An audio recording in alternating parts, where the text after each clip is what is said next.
Carnival glory has brought in another batch of cruise ship workers. This is the third successful repatriation effort between the cruise line industry and the government. In April, 8 employees of the Norwegian Spirit, which was docked in Barbados, returned home.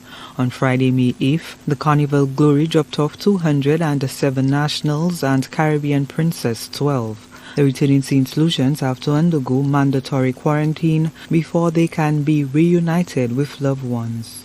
They were tendered into Point Seraphine and received by Port Health authorities, where they were screened and later transferred to the Castries Public Health Facility, where they will be quarantined for a period of 14 days, of course today being day 0. They were anchored off the coast of Barbados for about a month on various vessels belonging to Carnival Corporation. So with our efforts to repatriate citizens, Carnival saw the need to come on board with us, put all of their workers onto one vessel and sail them into Castries. Some of the agencies involved in the repatriation process include the St. Lucia Tourism Authority and External Affairs Ministry. With the cruise line sector at a standstill, nationals now face job uncertainty.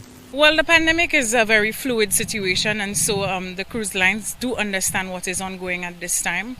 Some of them are very happy to return the nationals home. Of course, it comes at a cost to keep the nationals aboard. Some of them, their contracts have come to an end. Some are still working. So to keep them aboard the vessels do come at a cost. So it is easier for them to go home, rest it out until COVID is over, and then go back to work when the industry is back open. In St. Vincent, the employers of the cruise ships pay to have crewmen quarantined in hotels and guest houses around the country.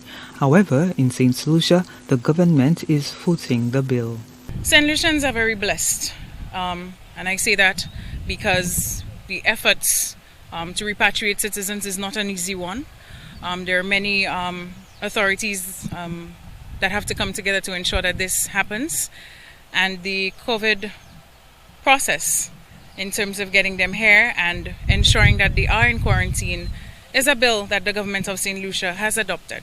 So the St. Lucian nationals are not paying to be hospitalized at the quarantine facilities. A total of 505 St. Lucians were trapped on the high seas. The cruise ship workers have to be brought in batches due to the occupancy levels of the quarantine facilities. The repatriation efforts will continue with about 200 more cruise ship workers expected by the end of May. Gina Filippi, HTS News Force.